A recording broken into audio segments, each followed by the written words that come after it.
Assalamualaikum warahmatullahi wabarakatuh. Salam guru penggerak. Kenalkan, nama saya Nuri Rizky Setiawan dari SMK Negeri 2 Malang. Saya adalah peserta PGB Angkatan 9, kelas 377 kelompok 1 asal daerah Kota Malang, Provinsi Jawa Timur. Di sini, saya akan mempresentasikan demonstrasi kontekstual yang saya buat berkaitan dengan mewujudkan pemikiran filosofis Ki Hajar Dewantara yang diterapkan di kelas dan di sekolah saya. Sebelum saya membahas mengenai filosofi Ki Hajar Dewantara, izinkan saya menyampaikan dulu terkait dengan tujuan pendidikan sesuai dengan pemikiran Ki Hajar Dewantara.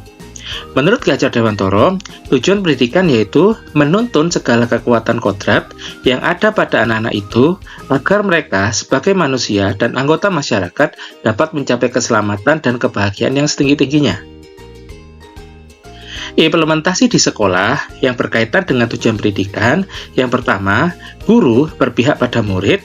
2. Guru harus menuntun murid sesuai kodratnya. 3. Guru harus memahami karakteristik murid.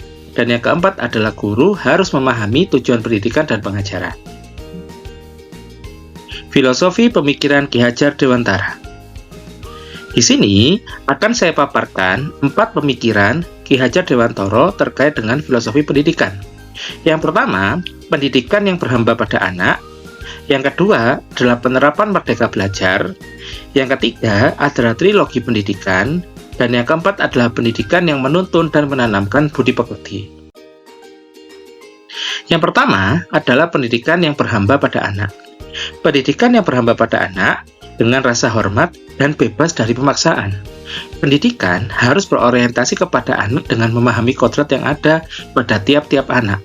Guru harus memberikan ruang, waktu, dan kesempatan kepada anak untuk mengeksplorasi potensi, bakat, serta minat mereka sehingga mereka dapat berkembang secara optimal. Adapun implementasi pada pembelajaran, yang pertama di sini, saya memberikan kesempatan kepada anak-anak sesuai dengan potensi dan bakatnya untuk menghasilkan sebuah karya gambar terkait dengan ekosistem yang ada di sekitarnya. Kemudian yang kedua, saya minta mereka untuk memamerkan karyanya dan kemudian mempresentasikan di depan kelas. Nomor 3, saya membimbing anak-anak terkait dengan kegiatan keagamaan yang dilakukan di sekolah. Dan yang keempat, saya membimbing anak-anak terkait dengan proyek P5, di mana mereka akan melaksanakan kegiatan tari dan kegiatan kesenian yang berkaitan dengan kearifan lokal. Yang kedua adalah penerapan merdeka belajar.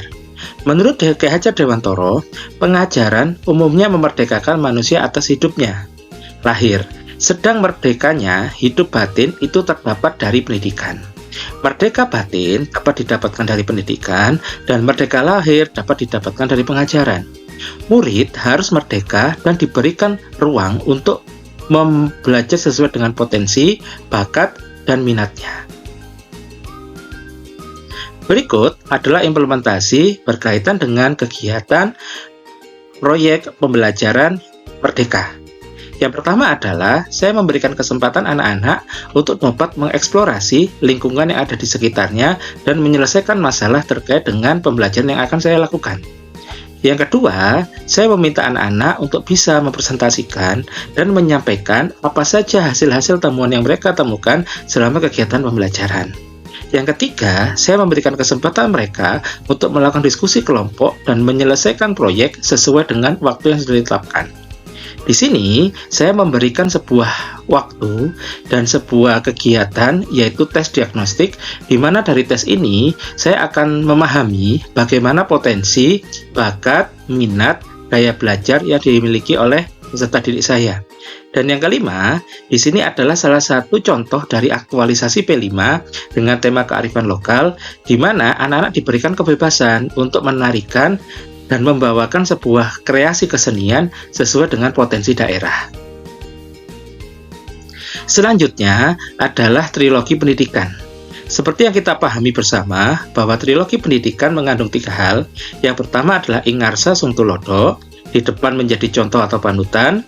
Yang kedua adalah ing madya mangun karso, di tengah membangun dan membangkitkan niat, kemauan, dan semangat. Dan yang ketiga adalah tuturi handayani, di belakang memberikan semangat atau dorongan. Di sini, saya menggambarkan dan mengimplementasikan trilogi pendidikan. Yang pertama, berkaitan dengan Ingarso Sung Tulodo, di depan menjadi contoh atau panutan. Saya memberikan sebuah gambaran dan memberikan sebuah contoh bagaimana melaksanakan sebuah kegiatan yang akan dilakukan mereka. Yang kedua adalah Ing Madya Mangun Karso, di tengah membangun dan membangkitkan niat, kemauan, dan semangat. Di sini saya memberikan sebuah motivasi, memberikan sebuah perhatian, dan memberikan sebuah pengalaman bagi anak-anak ketika mereka sedang melakukan kegiatan diskusi, supaya niat, kemauan, dan semangat mereka tetap terjaga. Yang ketiga adalah Tutwuli Handayani, di belakang memberikan semangat atau dorongan. Di sini yang saya lakukan adalah ketika kegiatan diskusi berlangsung, saya mengamati dan memberikan motivasi dan dorongan kepada anak-anak supaya dapat menyelesaikan masalah berkaitan dengan tugas kelompok yang telah dilakukan. Nah, berikut adalah pendidikan yang menuntun dan menanamkan budi pekerti.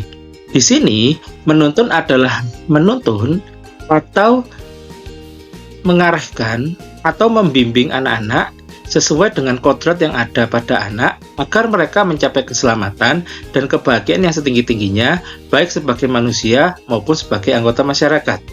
Dan yang kedua adalah penanaman budi pekerti. Budi pekerti sendiri merupakan perpaduan antara gerak, pikiran, perasaan, dan kehendak atau kemauan sehingga menimbulkan tenaga, perpaduan cipta, karsa, dan karya. Adapun implementasi yang telah dilakukan di kelas adalah yang pertama, saya memberikan tuntunan, memberikan sebuah arahan, dan memberikan sebuah motivasi bahwa dalam sebuah pembelajaran, mereka harus bisa untuk menyelesaikan masalah, bisa mengeluarkan pendapatnya, bisa mengembangkan keilmuannya sesuai dengan bakat, minat, dan potensi yang mereka miliki. Yang kedua adalah budi pekerti. Saya membiasakan anak-anak untuk dapat berlaku dan bersikap sesuai dengan budi pekerti yang ada. Mereka harus menghormati gurunya layaknya orang tua yang ada di rumah. Dengan salim di pagi hari, membuat mereka menjadi patuh dan tertib terhadap pembelajaran di sekolah.